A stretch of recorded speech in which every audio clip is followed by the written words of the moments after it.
Bonjour à tous, très heureux de vous retrouver pour un nouveau numéro de Parlement Hebdo, l'émission qui revient sur l'actualité de la semaine au Parlement. Et cette semaine, nous accueillons Claude Malhuret. Bonjour. Bonjour. On ne vous présente plus, vous êtes sénateur de l'Allier et président du groupe Les Indépendants, République et Territoire au Sénat, c'est-à-dire les sénateurs de droite qui se disent constructifs avec Emmanuel Macron. Et à la une, cette semaine, ce bras de fer politique qui continue à l'Assemblée nationale entre la majorité présidentielle et les oppositions autour de la réforme des retraites et de la proposition de loi du groupe Lyotte. L'article d'abrogation de la retraite à 64 ans a été rejeté en commission. La mesure sera réintroduite le 8 juin dans l'hémicycle de l'Assemblée, mais la présidente de l'Assemblée nationale devrait déclarer irrecevable cette mesure sur le plan financier.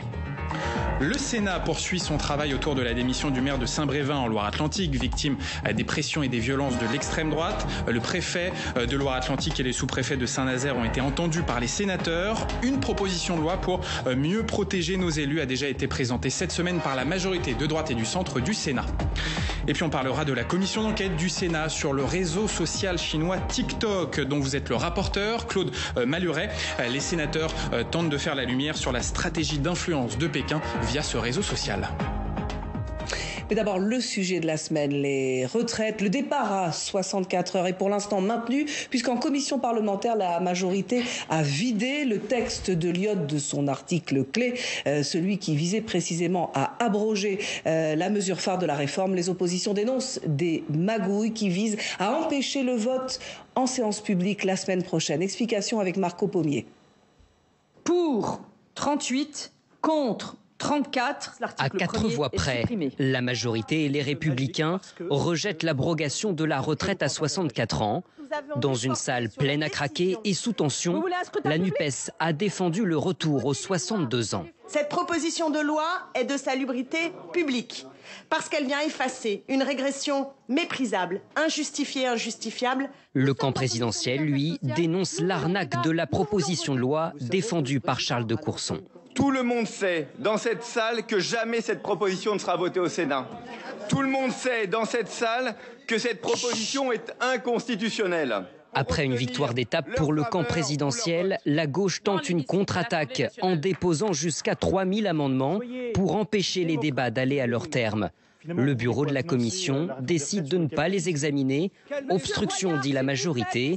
Colère de la gauche contre la présidente de la commission. Notre rôle de parlementaire ne sert plus à grand-chose. Nous le constatons et donc nous partons. La NUPES claque la porte. La proposition de loi est vidée de sa substance, mais le groupe Lyotte ne désarme pas. Je déposerai un amendement, absolument, pour non pas réécrire, mais pour remettre le texte initial. Voilà.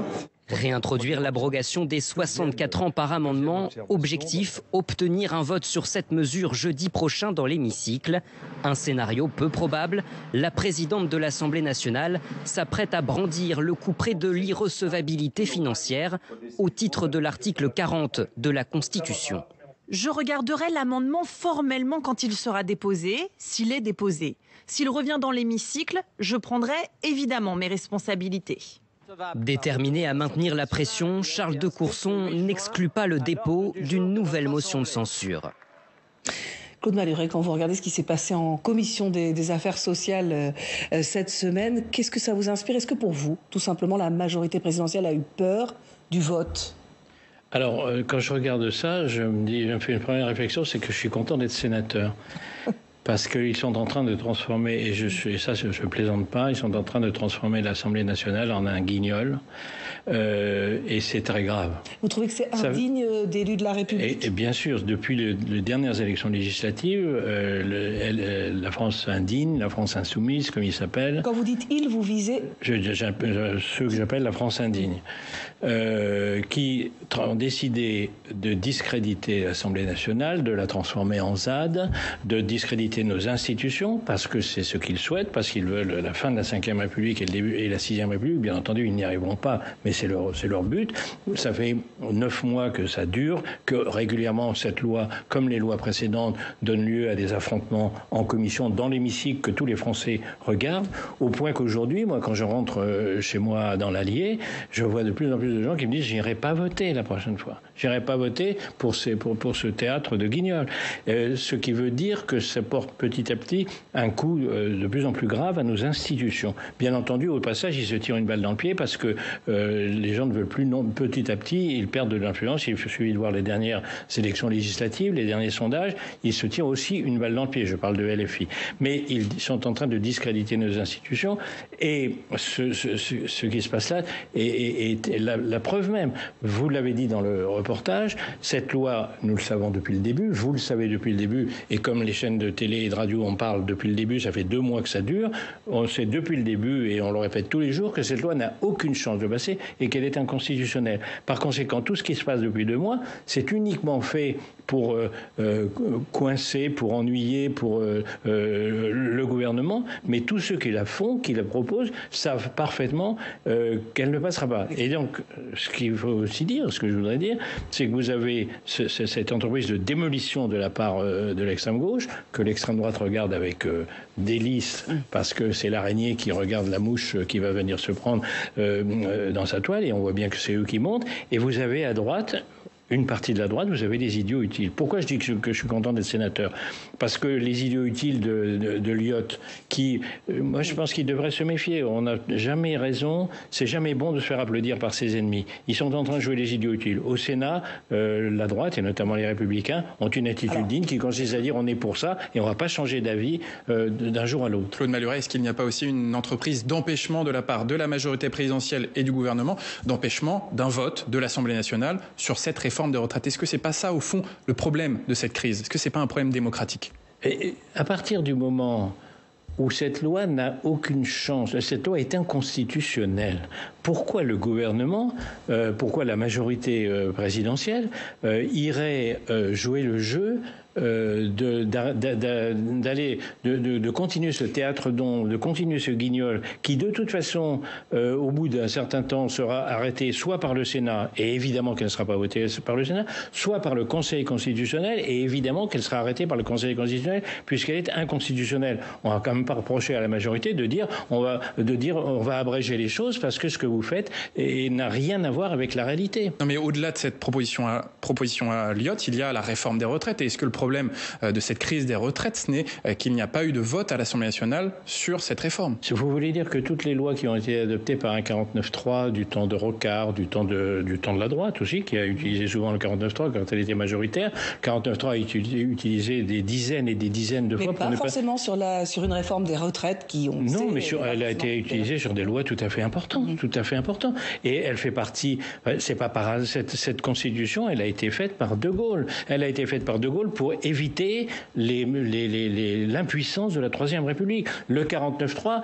il est fait pour éviter les gouvernements de la Troisième République qui changeaient tous les 2 mois parce qu'ils se faisaient mettre en minorité. Et par conséquent, c'est une des forces de la Cinquième République. Alors qu'on l'utilise, que tous les partis politiques, que toutes les majorités l'ont utilisé, et évidemment à toutes les majorités, on leur a dit vous êtes des dictateurs, mais c'est la même chose aujourd'hui qu'avant, il n'y a rien de nouveau. Après l'utilisation du 49.3, on a observé que la mobilisation populaire s'était accentuée, qu'il y a eu beaucoup de manifestations, et cette fois la chef du groupe La France Insoumise appelle le 6 juin à mettre la pression populaire maximum sur le gouvernement. Elle dit, est-ce que vous pensez que cette contestation allumée il y a quelques mois sur la réforme des retraites va s'éteindre? Oui. Ou pas? Oui, je pense qu'ils ont perdu. Ils ont perdu le combat législatif. Ils ont pas tout à fait perdu parce qu'ils ont réussi à discréditer l'Assemblée nationale, mais ça pas seulement pour cette loi. Depuis 9 mois, ils la transforment, comme je disais, en une ZAD, une zone à délirer d'ailleurs, à mon avis. Mais sur ce thème-là, ils ont perdu. Je pense, là aussi, quand je rentre chez moi le week-end et que je discute avec les gens de mon département, je pense que la situation n'est pas la même que elle l'était il y a 1 mois ou 2. Le vote a eu lieu, ou le vote n'a pas eu lieu comme vous voudrez, mais enfin le 49.3 a eu lieu, et la motion de censure a eu lieu, parce que quand vous dites qu'il n'y a pas de vote, enfin, il y a quand même une motion de censure qui a été déposée et qui n'a pas été votée. C'est un vote, ça. Et aujourd'hui, je pense que les gens, je crois, les gens que je vois, pas tous, bien entendu, il y en a qui continuent à être extrêmement contre, mais se disent, et je crois que les gens ont compris à travers, c'est peut-être une des forces de ce débat qui a eu lieu beaucoup dans les médias, tout le monde a compris que le système ne pouvait pas continuer, qu'il était déficitaire. Alors on n'est pas content de la solution, certains ne sont pas contents, mais je pense que les gens sans doute en veulent au gouvernement, mais se disent maintenant ça y est, c'est joué, passons à autre chose. Claude Maluret, on va passer à un autre sujet, on va parler des violences à l'encontre des élus, puisque après la démission du maire de Saint-Brévin en Loire-Atlantique, victime de la violence de l'extrême droite, eh bien les sénateurs ont auditionné cette semaine le préfet de Loire-Atlantique et le sous-préfet de Saint-Nazaire sur l'accompagnement de ce maire par l'État dans cette affaire, un accompagnement qui est pointé du doigt. Et puis cette semaine, la majorité de droite et du centre du Sénat a également fait des propositions pour mieux protéger nos élus de ces violences. Les explications de Jonathan Dupriez. Les explications des hauts fonctionnaires étaient très attendues par les sénateurs. 2 semaines après la démission du maire de Saint-Brévin, le préfet de région Pays de la Loire et le sous-préfet de Saint-Nazaire ont pu répliquer aux charges de Yannick Morez. Le maire accusait notamment le préfet d'avoir menti sur la tenue de réunions publiques préalables à l'installation d'un centre d'accueil pour migrants au sein de l'école de sa ville. Quand il dit qu'il a organisé des réunions publiques, je sais pas, de la part d'un préfet, mentir effrontément, on a toutes les preuves. Il suffit de lui demander la date, il ne pourra pas en fournir, il n'en a pas fait. Face aux sénateurs, le préfet a tenu à réaffirmer qu'au contraire, l'État n'avait pas manqué à ses devoirs et avait toujours soutenu le maire, menacé par des groupuscules d'extrême droite. Nous avons, la gendarmerie, le sous-préfet et moi-même, je crois, accordé une attention immédiate et requise au maire. Je ne crois pas que l'État ait oublié de soutenir et d'accompagner un maire lâchement ciblé par un incendie. Et sur ce point, les sénateurs ont essayé de comprendre. Une fois le domicile de Yannick Morez incendié, quel soutien l'État a-t-il pu apporter au maire de Saint-Brévin ? Un coup de téléphone selon le sous-préfet, mais pas davantage. Est-ce que l'un ou l'autre, vous êtes allé à Saint-Brévin pour témoigner le soutien de l'État au maire de Saint-Brévin? J'ai eu le maire le jour de l'incendie.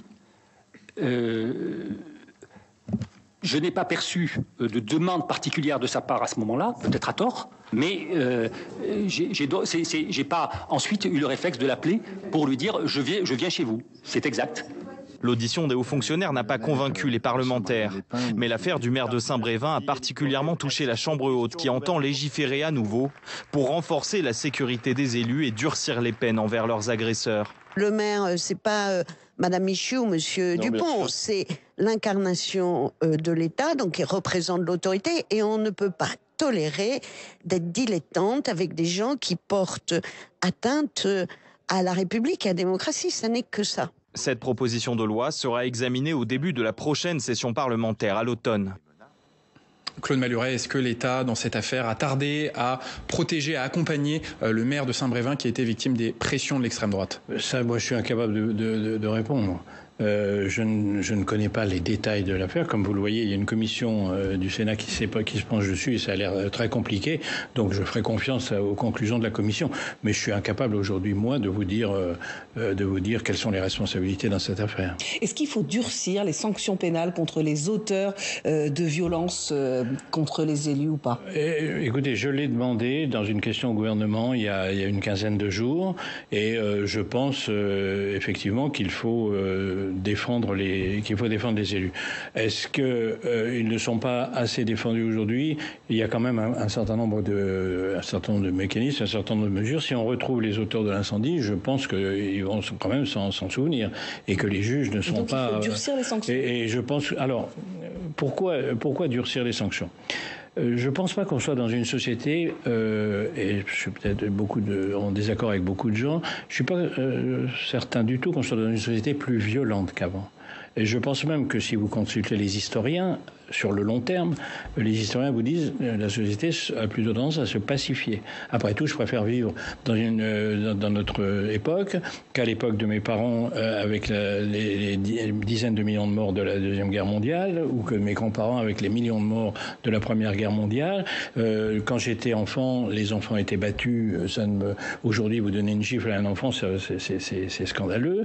Il y avait les martinets étaient en vente libre, étaient en vente dans les drogueries et après presque chaque famille il y avait un martinet chez elle et de temps en temps on s'en servait. Enfin, je vous parle d'un temps qui n'est pas si ancien que ça, où les enfants, où il y avait des violences intrafamiliales et il y a évidemment toujours des violences intrafamiliales et notamment des violences sexistes, mais je pense que plus ça va, plus elles font scandale et plus en revanche, sur les institutions, et pas seulement les élus, sur les forces de l'ordre. Vous le voyez, on le voit régulièrement sur vos écrans. La contestation des institutions, la contestation de la démocratie et de ceux qui la représentent me semble être en augmentation. Et l'une des... vous connaissez mon opinion là-dessus. L'une des raisons, c'est aussi la montée des réseaux sociaux. Obama dit dans The Atlantic il y a quelque temps, Obama, qui connaît bien le sujet, dit les réseaux sociaux sont devenus une des principales menaces pour notre démocratie. Moi-même, il se trouve que ça ne me fait rien, donc je ne vais pas porter de plainte, mais j'ai reçu au moment des Gilets jaunes, au moment des Covid, des centaines, je dis bien des centaines de menaces de mort. Et je suis pas le seul, les députés, mes collègues parlementaires ont eu leur permanence saccagée et tout. Et donc augmenter les sanctions pénales, ça peut diminuer cette défiance sur les réseaux sociaux? Je ne pense pas que c'est la solution radicale et définitive. Mais marquer le coup et dire, puisque aujourd'hui les institutions sont plus attaquées qu'avant, que la démocratie, qui est attaquée non seulement de l'intérieur, mais de l'extérieur par les régimes autoritaires, enfin je ne fais pas de dessin, donc la démocratie est beaucoup plus en danger qu'elle ne l'était après 90, quand les régimes autoritaires se sont effondrés. La défendre aujourd'hui et donner un certain nombre de signaux pour faire notamment réfléchir les plus idiots qui n'ont pas encore compris que ça peut leur coûter plus cher. Je ne pense pas que ce soit la mesure radicale et définitive, mais elle marque le coup et je suis plutôt partisan de cette mesure. Allez, on va poursuivre cette émission en regardant l'agenda de la semaine prochaine au Parlement.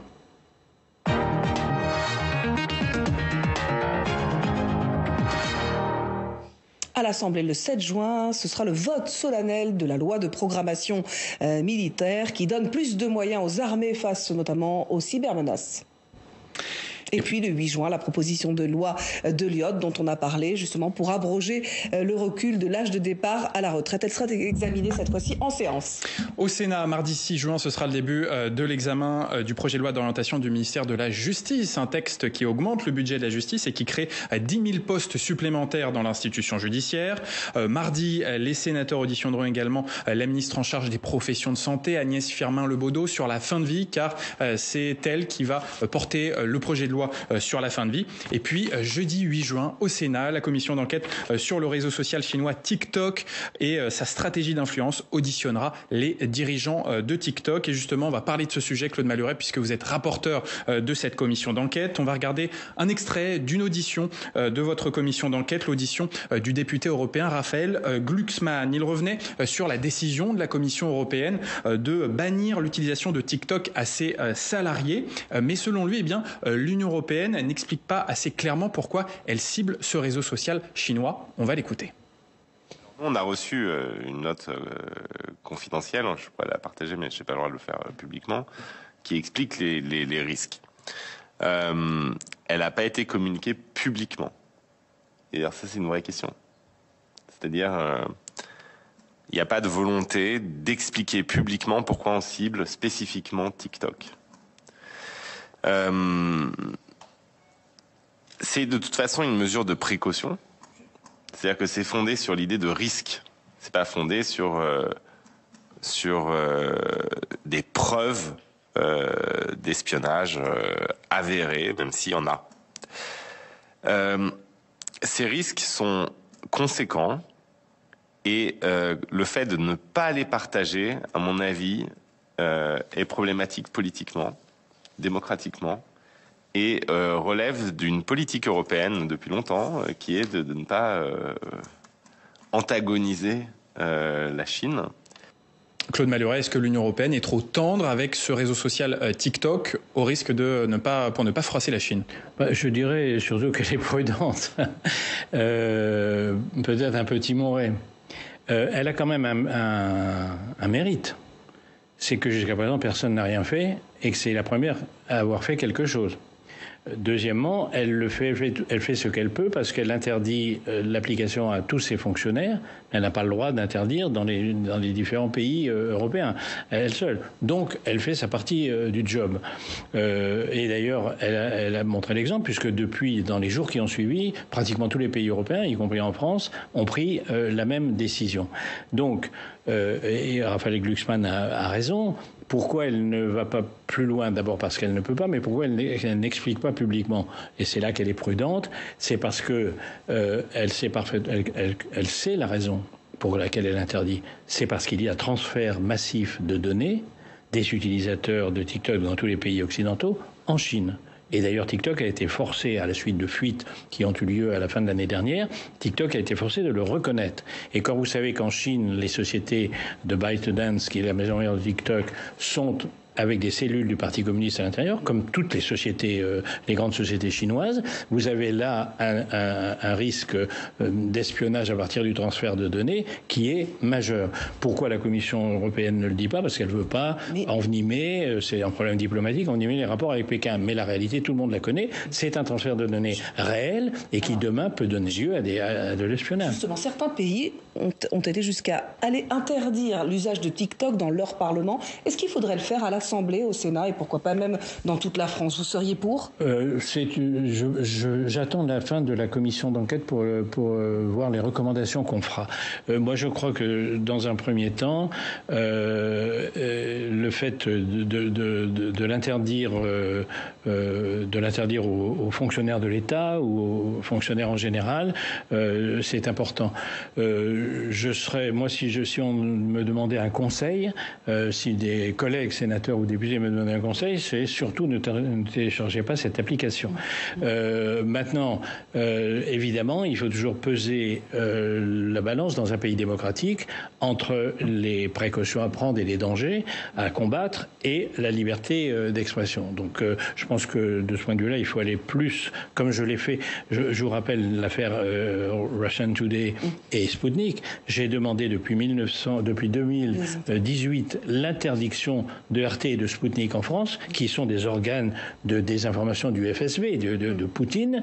Et on m'a dit à l'époque, mais vous n'y pensez pas, liberté d'expression. Le jour où Poutine a envahi l'Ukraine, le lendemain, RT et Sputnik ont été interdits et on a compris ce que c'était. Mais vous avez toujours, je pense qu'il faut être plus ferme, mais il faut en même temps expliquer beaucoup parce qu'immédiatement, vous avez le réflexe liberté d'expression. Jeudi prochain, vous allez auditionner les dirigeants de TikTok. Quelles questions vont être posées, se posent dans cette audition?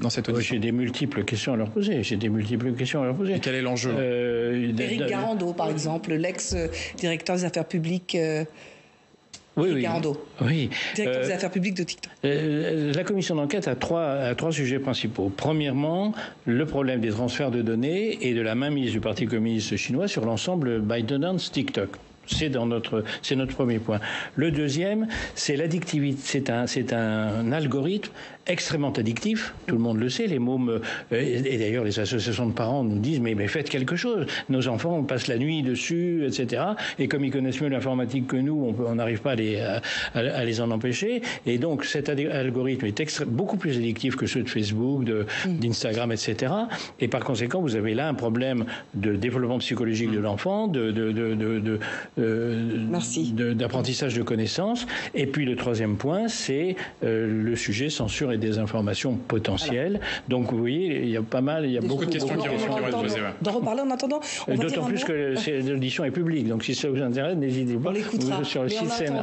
On va dire un mot d'une autre commission d'enquête, celle de l'Assemblée nationale sur les ingérences étrangères, puisque le rapport révélé par Mediapart, il n'est pas encore sorti, accuse le Front national devenu Rassemblement national d'avoir été une courroie de transmission du pouvoir russe. Écoutez le président et la rapporteure de cette commission. Il y a un parti politique en France qui s'est avéré être beaucoup plus que d'autres un vecteur privilégié, un relais assez affirmé, assez constant